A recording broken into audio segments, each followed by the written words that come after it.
welcome into the divisional round episode of Craze's Corner. We're going to be talking about some fantasy football players who were haunting our nightmares throughout the seasons. You're definitely going to want to make sure you stay tuned for that. But first, we're going to get into some news. The Raiders have let go of GM Mike Mayock. There's some controversy surrounding this as the news broke on Twitter before he was actually notified. They put in some requests to interview other GMs and then let him know later that day that he was gone. The Raiders are interviewing Rich Bisaccia for a chance to be the full-time head coach. Do I see that happening? Probably not, but they are at least doing their due diligence and giving him a chance. Then we have the bad news for all Packers fans. Mike McCarthy will be staying in Dallas. Stephen Jones said that he will be staying. If you're a Dallas fan, you're probably upset by this news, but another year, Mike McCarthy. And then we have, the biggest story from Wildcard Weekend, Jerome Boger and his crew will not be working any more playoff games this year after they screwed up the touchdown call for the Bengals where they blew the whistle while the ball was in the air and then just completely pretended like that didn't happen and gave the Bengals a touchdown. So they will not be allowed to do any more playoff games this year. We will see, does this change the way the NFL handles situations like this, where this is finally we're seeing that, they are pretty much effectively being suspended as they're not going to be allowed to ref any more games this year. What do you guys think of this whole situation? If you're a Raiders fan, I know you're probably extremely upset. Let us know using the Media app. The Media app is a virtual press conferencing app that allows you to host your own virtual press conference. You can use it to answer this question. It's very easy to post all your social medias right from the app. It'll allow you to do that. You can save to your camera roll. You can do a bunch of different things, change your background. Definitely something I recommend you check out, and it's available on the Google Play and the App Store.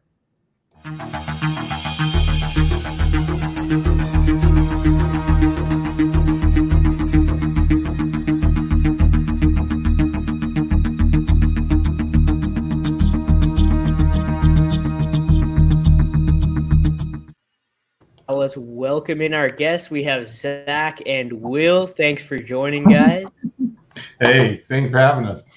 No problem. Yeah. Let's get your takes on this. I was pretty upset because the whistle was obviously blown before the touchdown. But I want to know what you guys think of that game, that whole situation, the Dallas Cowboys game. Literally every game there's ref controversy. So what are your thoughts after watching Wildcard Weekend on the referees? Zach, we'll start with you. The Raiders won. I mean, that's blatant, obvious how awful, so that I handled perfectly, in my opinion. Good job on the NFL for that. You have no room for that nonsense in a playoff game. I mean, these are billion-dollar businesses going at it for the ultimate prize. So no room for that. The Dallas Cowboy game is more comical and just it's a lack of awareness on both Dak and the refs' part, in my opinion, which has been obviously stated. But what a wonky weekend. COVID Jeff. Hey, COVID Jeff. Welcome, brother. For you. This is dedication. Let's go. I can always talk football even if I'm on my deathbed. So speaking of deathbed, you want to talk about what happened with the Raiders this weekend? No. Did it surprise anybody? No. I mean, it's Al Davis. The legacy still continues. He's always going to get a bad call in an important wild card game. So there it is. If it's not the tuck rule, it's now the famous phantom whistle. Yeah, wow. I think the refs are just like, we didn't hear a whistle. Nothing happened. We didn't see that. But let's get right into our. Wait, we got to talk about the Cowboys. Okay. I'm sorry. We'll let Will talk about the Cowboys. I'm already sick enough, man. I know, man. But, living here in Dallas, I felt bad for these Cowboy fans. I felt like they realized they were sold a fake dream. And it all appeared right here in Cowboy Stadium. Not only is McCarthy, who everyone knew he was without Favre and Rodgers, right? But the subtle shots that were being taken by Tony Romo against the franchise about, well, who builds $1 billion stadium to face east-west instead of north-south because the sun is in the player's eyes and they can't catch the ball. I mean, it was, the whole game was kind of like, in some ways I thought Tony Romo was at some points during the game kind of too much of a cheerleader for the Cowboys. But then there were other points in the game where it was a little bit of shade coming in from Tony Romo. But can we talk about how bad the NFC East looked in the playoffs? I mean, that's nothing new though. They've been exactly the absolute worst division. So it's and it was funny. The NFC least.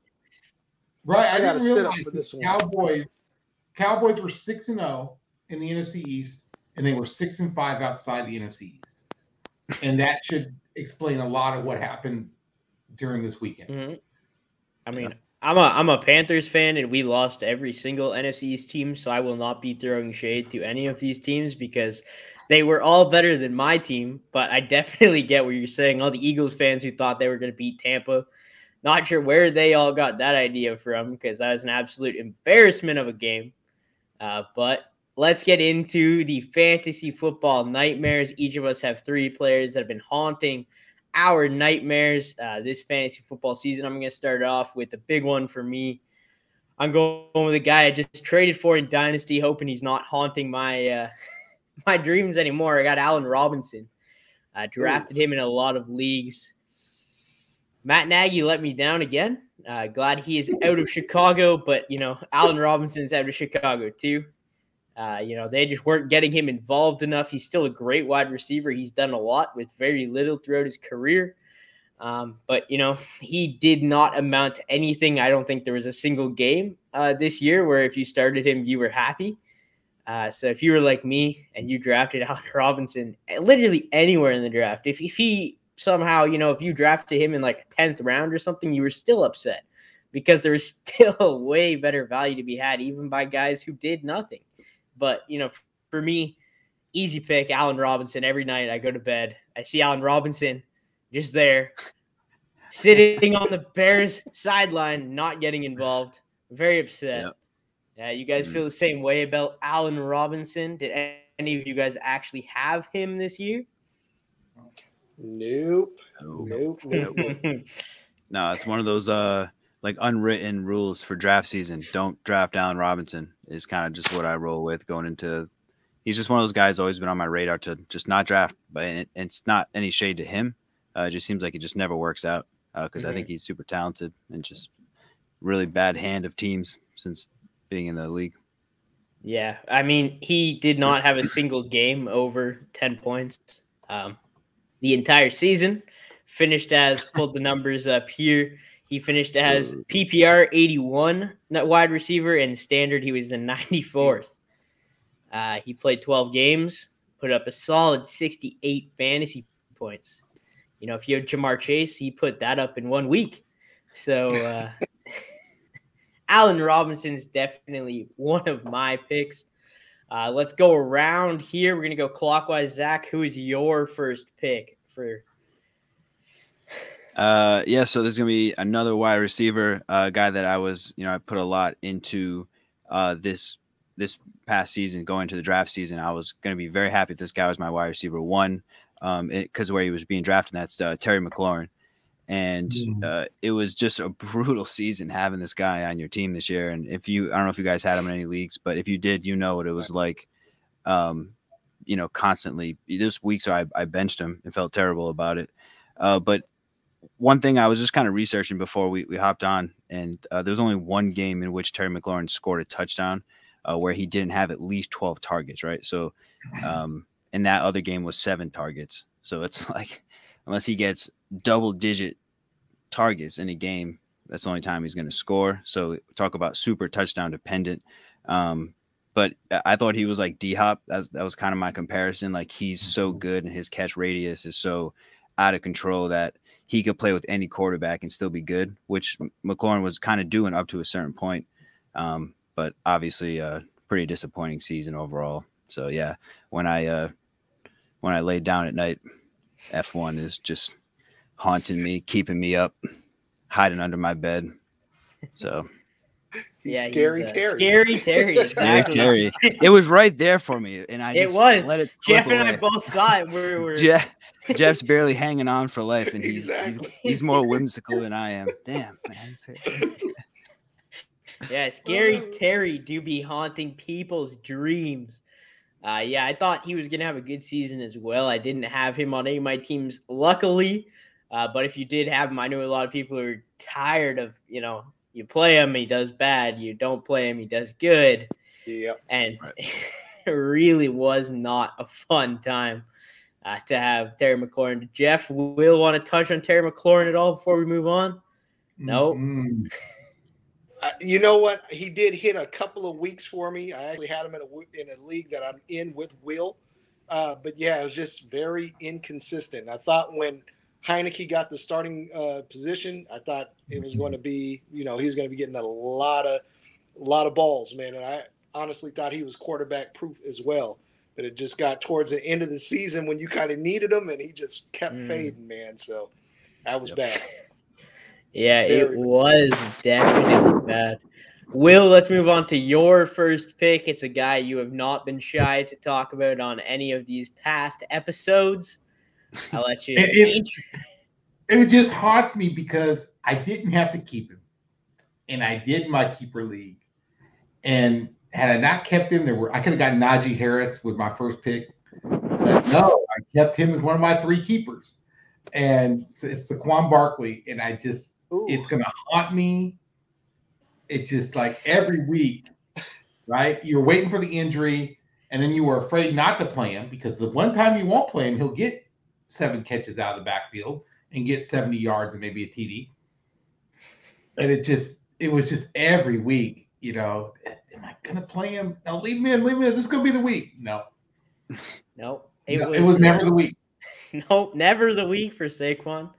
I got him in Dynasty, and I definitely get what you're saying. I'd kind of lowered my expectations to nothing for him, though. So, I wasn't actually that disappointed. So I was like, well, I can't move him, so I'll just keep him. He'll be all right. But, if you drafted him in the first round of your fantasy football draft this year, I could definitely see that because it's not even like it was just injuries, He was on the field, even he was being outperformed by Devontae Booker this year. So, yeah. What does that mean for him going forward? It's going to depend on the new head coach. Will or Zach want to jump in on the Saquon Barkley? You guys expect a rebound from Saquon this upcoming season is the real question. Depends on who the coach is. Yeah. Right. That's what I was going to say the same. And then the other thing too, we might have even said it before, a good trade for candidate, I think is Saquon in Dynasty. Because of how low his value is, you'd probably be surprised what you'd be able to get him for. And worst case scenario, he's a bench running back that you probably feel pretty good as having his depth. Yeah, I tried to get him for cheap in the Dynasty League. He wouldn't budge, but I did make the offer out there. I think he will bounce back. If the Giants somehow pull off the Brian Flores and Deshaun Watson connection, with this that'd be amazing for Saquon Barkley's fantasy football value. So I do expect some sort of bounce back. I don't think he could do any worse than he did this year unless he's hurt the entire season. But if he's playing, he definitely can't do worse. They should hopefully upgrade their offensive line. That's been a problem for them for a while. So, there's only upwards to go for Saquon Barkley. He really can't go further down unless he doesn't play. But Jeff, let's have you introduce your first player. Well, this guy I kind of equate him to COVID because he made me sick all season. That's the first thing. Luckily, I didn't take him very high. I got him as a mid-round pick, but I thought he was going to push me over the edge just in case I had any injuries. And that was freaking Mike Davis. That was nothing but a waste. I'm looking at Arthur Smith. I'm looking at, what he did with Derrick Henry in Tennessee. I'm like, I think Mike Davis is going to get the ball a lot. Little did I know that Cordarelle Patterson was going to be around in there, taking a lot of the carries. But yeah, he was just horrible, man. I mean, it was a wasted pick to where I could have had so many other guys that kind of would have assured me a higher spot, especially playoffs, championship. I would have had a much deeper roster. There were so many other guys I could have taken at that spot. So, yeah, Mike Davis, I will never, ever. I don't care if he's killing them and he's just sitting there on the waiver wires. I will leave him right there. I'll never take him again. Well, talking about Mike Davis, we'll keep it on the same team. I'll talk about my guy who's been haunting my nightmares, and then we'll get Zach and Will's opinions on both of ours, but mine's got to be Cordarelle Patterson. He was haunting my nightmares when I was thinking about all the other fantasy football players out there who were trading for Cordarelle Patterson mid-season. I was like, oh my God, what are these guys doing? It just kept me up every night, all these players making trades for Cordarelle Patterson, even though I told them not to. So it didn't really negatively affect me in any way, but, I care about other people. So for me, Cordarelle Patterson, when he absolutely ruined any chance you had at winning a fantasy football championship this year, if he was on your roster, you started him throughout the playoffs, you lost. I can guarantee you that. I've made it well known my dislike for Cordarelle Patterson, and I will continue to hop on the train. But yeah, Cordarelle Patterson for me, haunting my nightmares for everyone who's trading for him and hyping him up and, saying he was a great offensive weapon. He's just all right. If Cordarelle Patterson signs with Carolina, I'm buying you a jersey and sending it to you. Yep. Then you know. Just let me know. I'll go half with you, Will. I would be extremely upset if we signed Cordarelle Patterson. I would not cheer for the Panthers until he was off their roster, or unless we signed him just to stick him on the bench. That'd be okay, just so he can't go play anywhere else. I'd be all right with that, but don't need me any Cordarelle Patterson in the Carolina Panthers offense. I'll stick with full move to me. David, it seems like something they got cooking up that they'll do. Nope. Their bold move is going to be trading for Deshaun Watson. Nothing to do with this Cordarelle Patterson guy. He's not even on their radar. They don't want him. They know he's bad. I'm confident. Hey. It's such an odd player to have a vendetta against. That's the one thing. He ruined David Montgomery for me. This guy was like, he was quoted like, my mom can work 2 jobs just to raise me. I can play 2 positions. Zach's like, I don't like this guy. No, he ruined David Montgomery for me 2 years in a row, and that's what I have against Cordarelle Patterson. I know it was all Matt Nagy ruining it, but Cordarelle Patterson just happened to be that guy who was always in there ruining David Montgomery's value on third downs, it's first downs.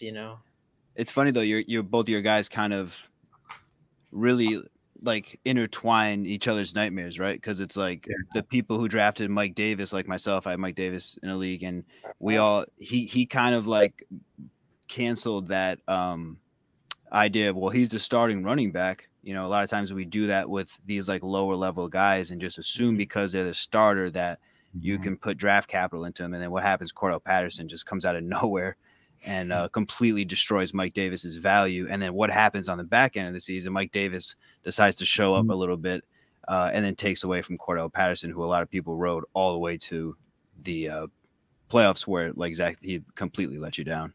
Yeah. But I can see why.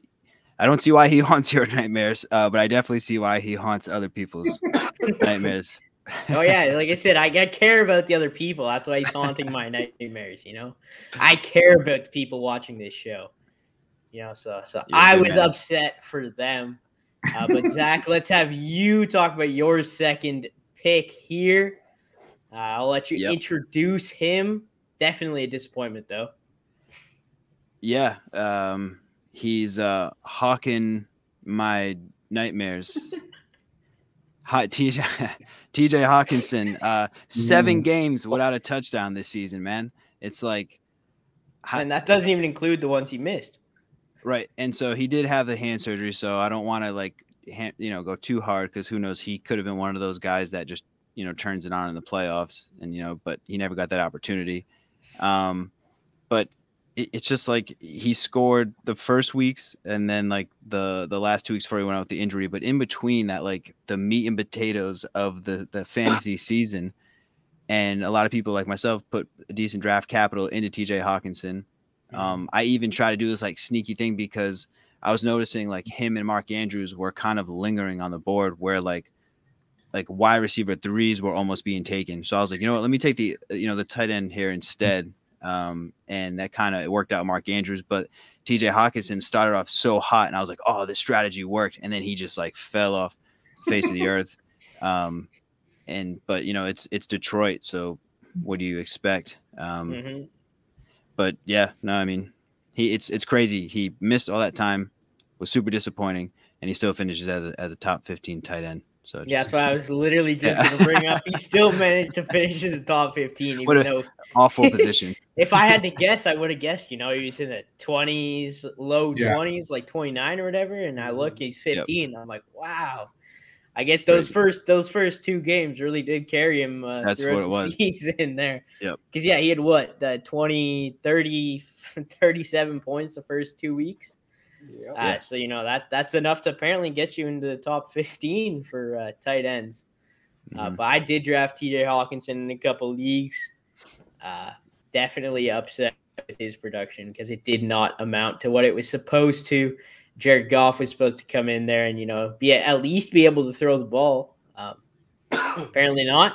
The Lions decided that TJ Hockenson, their best offensive weapon, was not their best offensive weapon. And it really didn't amount to anything for them. And then he got hurt. Obviously, he had the hand surgery. So I get that he didn't play those games. But as you said, that stretch there, definitely I could see that being your pick. Will or Jeff have anything to say on the TJ Hockenson front? No, it's just one of those things, man, to where, I kind of was weighing, Detroit, who knows, could be boom or bust. And he boomed early. But just like he did both. He boomed early, but just like classic Detroit, all good things come to an end very quickly. Yeah, very quickly. Yeah. All right, Will. Let's have you introduce your second player here. Might be a little biased. Captain comeback, king of 500 football. If stats mattered, he'd be a first. If stats only mattered, he'd be a first ballot Hall of Famer. And I didn't draft it, but the position he plays affected some key fantasy players throughout the season, and it was Kirk Cousins. And of all the weeks to miss a freaking game, the week he missed, and to be stuck with Sean Mannion as the quarterback who's supposed to feed the ball to Jefferson and Cook or Madison or whoever you thought, hey, it's going to be a shootout. To have to sit there and get tormented every week whether this guy was going to be able to play, knowing that behind him was nothing. It was a desert. It was an empty bench. Kellen Mond was there, right? But I guess the Vikings knew what they had in him, so. Cousins put the good stats, but even you just watch it and it was always painful. And if you were Justin Jefferson should have had another 40 receptions this year with the right quarterback and another 200 to 300 yards, truth be told. And the ripple of Kirk Cousins affecting that whole roster is just a problem. Like Dalvin Cook, how come he didn't get more catches out of the backfield? Right? I mean, and in a PPR league, you're thinking, hey, Dalvin Cook's probably gonna give me 3-4 catches a game, plus he might get 80 yards rushing and 1 or 2 touchdowns. And it all goes back to Captain Kirk and the inability to lead and do what you need from a fantasy quarterback. And so, the guy that gave me nightmares and still gives me nightmares, both as a Viking fan and in fantasy, who had Justin Jefferson, you just knew it was just a ticking time bomb until it just fell apart. Mm-hmm. Yeah, I mean, for Kirk Cousins, he's always looked out for his own fantasy football value there. 11th this year, 11th the year before, 19, 13, 6, 5, 10. He's definitely performing himself, but as you said, the tormenting with the whole being unvaccinated, missing games due to COVID, and then the rest of the Vikings offense being super inconsistent because he just kind of threw to whoever he felt like throwing to that game. Yeah, whoever thought might get him the most fantasy football points. I mean, I guess in that way we can thank him for caring about fantasy football, but only if you own Kirk Cousins and you started it. Yeah, you have to start him. Fair point there. I have him in one of my dynasty leagues in a super flex, and I never found myself starting Kirk Cousins, despite his end of year finish being the 11th best quarterback. So I probably should have started him, but I never found my way to starting him because looking at the other options, I'm like, Kirk Cousins could definitely screw me over this week. I don't think I want to take that risk. Jeff or Zach want to hop in on Kirk Cousins and the rest of the Vikings here? Not at all. Will, at least you guys are looking at a whole new era coming up. So Raheem Morris putting it out there. Yeah. Radio Raheem. Yeah, but Kirk Cousins is so weird because like Justin Jefferson's like one of the best wide receivers in the NFL, and it's like all the other best wide receivers in the NFL are I mean, I guess besides Debo, are attached to pretty decent quarterback, or going into the playoffs. Like even Cooper Kupp, Matt Stafford's still playing football right now. Yeah. So it's just odd that Kirk Cousins just like he's so like just plain. He's so boring. So like vanilla paste. It's like nothing about him excites you. But I guess like it should Kellen Mond is he that bad? Is that why it was shot down so quickly? I think Mike Zimmer knew what he had in franchise. Yeah. So so like we're talking about, Kirk is inconsistent. Which is what really hurt Justin Jefferson's value. But, if you start them on the right weeks, you're haunting your opponent's nightmares because Jefferson still finished at the wide receiver 4, despite having like 5 down weeks because of Kirk Cousins and the Vikings offense. So there's definitely worst options. But if you start them on a bad week, especially if you were like a little pairing you had there, on one of those good weeks where they go off, you're winning. And if they don't go off, you're definitely losing. So if you were in that sort of situation or anything similar, I feel bad for you. And I would not recommend you do that again. Jeff, let's talk about your second player here. Sticking with the same team from your first player. Go ahead there. I want to see how many of those players from that team will land on this list. But a guy that I will never call Matty Ice again, it was Matty Melt, which he melted in I was like, please, man, can you just give me 3 weeks of double-digit touchdowns, man? And right after the whole thing with Calvin Ridley, I was like, this was a wasted pick. I tried to load up on all of my skill players, running backs, wide receivers. I'm like, I'll wait and get a fairly competent quarterback later on. And Matt Ryan was just sliding down. I was like, I'm just going to shock the world with this one. Yeah, and it shocked me instead. Hopes with Pitts and Ridley, all of that dancing in your head. And I'm just like, even what's your guy, Zach, that you thought was going to kind of have a breakout year? Russell Gage. The wide receiver, too. Justin Gage, Russell Gage, nothing. I'm like, man, this was the most anemic offense. And I was like, why would you hire Arthur Smith, a guy that lives by the run, as your head coach, and you don't have a running team? So you think Arthur Smith would have liked Mike Davis, kind of similar play style to Derrick Henry, but nope. You think nothing worked out for that offense, man. Nothing at all. So Arthur Smith has said, Matt Ryan's my quarterback. He's coming back next year. We're not trading him because he's my guy. He's the reason I'm here. So Matt Ryan should be like, nope, I don't want to be that guy. I want to be elsewhere. I want to leave. Exactly. Please let me leave. Yes, me and Calvin can go somewhere else. I'm out of here. Package them to the there you go. Package them to Miami for Tua. There you go. There you go. There you go. Yeah. Oh, come on. Matt Ryan haunted me, man. Haunted me. Yeah. Like a scary snowman melting. It's just awful, man. Matt Ryan haunted you, and Arthur Smith haunted Matt Ryan throughout the season. So definitely comes for a full circle there.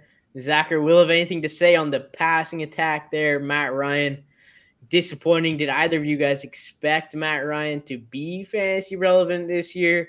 Do you expect him to maybe be next year without Calvin Ridley, I guess? Have a career. Have a career, Matt Ryan.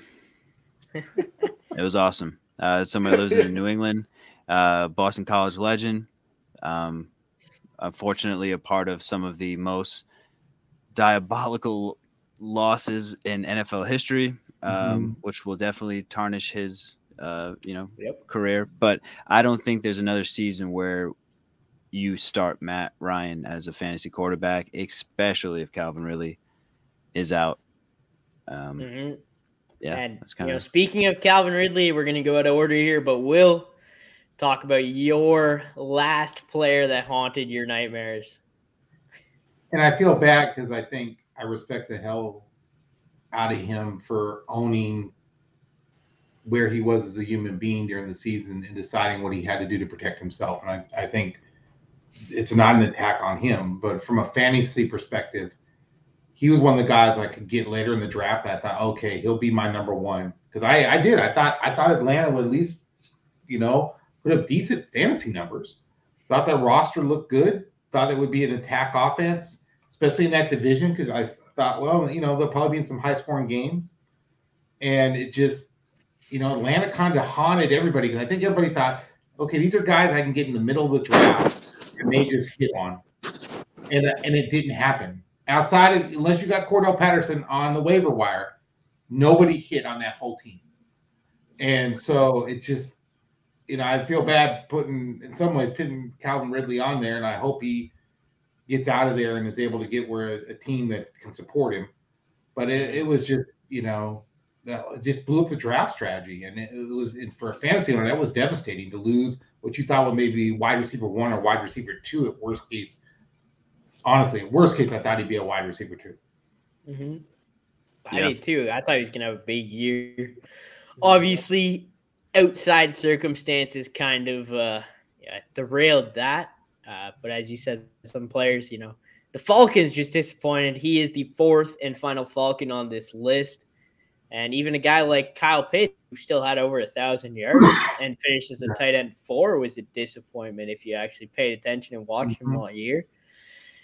Nothing really went right for that Falcons team except for AJ Terrell at the cornerback position. But outside of that, the Falcons were a big disappointment for a lot of people. We're going to move on here to my pick. Former Falcons wide receiver, the ghost of Julio Jones, kept coming back up in my nightmares. I drafted Julio in that, early middle rounds there, 5th or 6th round, depending on where he was. I was expecting, the wide receiver 2 in Tennessee. I was like, maybe this lets him be a little healthier. He doesn't have to carry the load.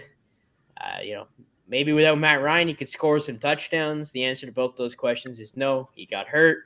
He was in and out of games throughout the season. He missed 2 games, and then he missed another game, and then he missed 3 games, and then he missed another game. The targets weren't there. The snap share wasn't there. He wasn't healthy. I will not be touching Julio Jones again in fantasy football. He is injury prone. He did, however, score a touchdown. Props to Julio Jones for scoring a touchdown. He only had 3 last year, and he had 1 this year. So, I guess go Julio Jones. But as someone who drafted him, I had him paired with Allen Robinson in my money league. Ooh. Ouch. God. I lost. In case you couldn't tell, I didn't win that league. Shocker. But, Julio Jones definitely coming back up in my nightmares. Seeing him in street clothes, really, because he wasn't playing, and then when he was there, he was not on the field. So it's good. It's good he's wearing clothes in your dreams. That's always a plus. Yeah. That's true. Definitely wearing clothes, just not a football uniform. Which is, I mean, impressive. Part. Impressive physique if it has to be that case. But yeah, I mean, Julio Jones, man, another one. Have a career, Julio. Go you and Matt Ryan and have all the best rounds of golf you can find. Yeah. Yeah, I mean, he's still alive though. Him, Derrick Henry, and AJ Brown are probably, if Henry plays, going to be on the field at the same time for the first time since week 7. So we'll see if they can. This is all my case for Mike Vrabel being head coach of the year. He's good. Yeah. Really. Yeah. How they were able to get this, but they got a bye week, right? Didn't they have? Yep. Yeah. They with losing the best running back at the NFL, AJ Brown, with his shenanigans. I mean, it's crazy that they made it that far. To me, the coach of the year's got to be in that game at least, whether you Zach Taylor or Mike Vrabel, because Zach Taylor was expected to be like a 5-6 win. People didn't even think he was going to make it to this season. So I think it's got to be one of those two. My pick's probably going to be Zach Taylor, but it's definitely one of those two. And, whoever, this is supposed to be a regular season award, but whoever wins this game will probably win coach of the year, to be honest. Right. Julio Jones, such a disappointment. Have a career, man. Go first ballot Hall of Famer. Yeah, you would think, but Steve Smith didn't even make the finalists in his first year. So you shouldn't compare them. Steve Smith's he's a jerk. That he is, but we will see. Hines Ward still isn't even a finalist anymore. There's a lot of wide receivers out there. I wouldn't be surprised if he doesn't make it first ballot. But he will eventually make it to the Hall of Fame for sure. Absolutely. Zach, let's talk about your last guy here. I'll let you introduce him. I know he's it hits home. And I was having a fever sweat because I was sicky of this guy. That's Mike Gesicki, the Dolphins. Tight end. It gets worse every time. 2 touchdowns all season from Mike Gesicki. So he pulls up the get sicky, but he missed the whole scary Terry part. I've had some time to simmer on this one. You made me go first, and I was all flushed. So it's so I mean, 2 touchdowns all year on a team that has a quarterback that refuses to throw longer than 10 yards. So you're like, okay, this is the perfect setup, right? Play action, whatever it is that Tua does every single play where he tucks into the running back and decides he's just going to pass it 2 yards to Jalen Waddle. And I think that's what really put the nail in the coffin for Mike Gesicki's fantasy second half of the season, where he really let you down. But the thing that was like troubling is there was like a 4-game stretch where he was good. And every 2 weeks he scored a touchdown. So he became one of those players. Like I kind of like psychology on it. He was like one of those players that you were always like, the upside's there, the athleticism's there, and the last few weeks he's just been doing good. And boom, he actually had a game with 7 targets and 0 receptions. So you have one of those games, and that alone can haunt you for the rest of the season. Not to mention he just became a ghost towards the end of the season, and like regular football too, like for the team, just be someone couldn't really rely on. But again, I think Jalen Waddle had a lot to do with that. Obviously, he set the rookie record, so he was getting a ton of volume. But yeah, Mike Gesicki really makes me sicky and haunts my dreams. As you said, he had the 4 games there where he had over 10 points in fantasy. Outside of that, he didn't have any more games with over 10 points. He was your tight end 9 on the year. Right. Put some value on guys like Mark Andrews, your Travis Kelce's, because when you got the tight end 9 who didn't win you any games, that's for sure. Right. Probably lost you more games than he won you. Tight end landscape sucks. But I definitely get what you're saying there with Gesicki. I know I didn't have him in any leagues, but I know some people who did who were extremely upset. My dad has him in Dynasty, and he doesn't love it. That's for sure. Yeah, I mean there aren't too many other tight ends in the NFL that have less than 2 touchdowns or 2 touchdowns or less rather. Mm-hmm. I mean Anthony Fersker has more touchdowns than Mike Gesicki. I think David Njoku has more touchdowns than Mike Gesicki. So it's like he really like got knocked down a few tiers of tight ends this season, and it kind of sucks because he was a really high. People were really high on him just because it's pure athleticism. So it's all right, so tough to watch. Pulling up some. Jody Fortson had 2 touchdowns on the year. Brock Wright had 2 touchdowns on the year. McCole Pruitt had 3. Geoff Swaim had 3. I think the other tight ends on our team had more touchdowns. I think Derwin Smythe had more touchdowns than Mike Gesicki. Not be surprised, but Jesper Horsted had 2. Wow. You know, good old Horsted. Yep. Ryan Griffin had 2. So there is definitely some guys who scored more than Mike Gesicki, or the same amount. Who you know, if you're watching this, good chance you haven't heard some of those names before. Yeah, just terrible. But Jeff, let's move on to your last player.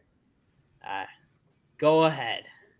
Well, this is a tale about having drafts too early.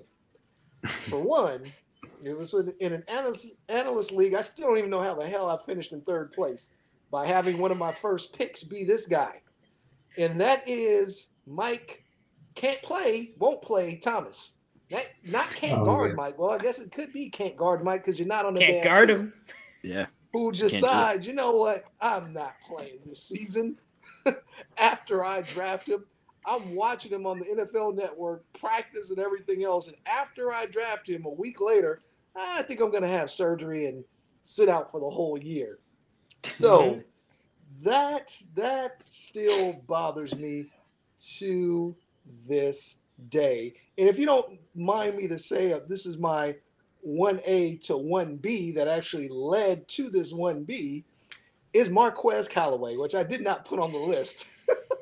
But I'm like, hey, because Mike Thomas isn't going to be there, guess who's going to get all the targets?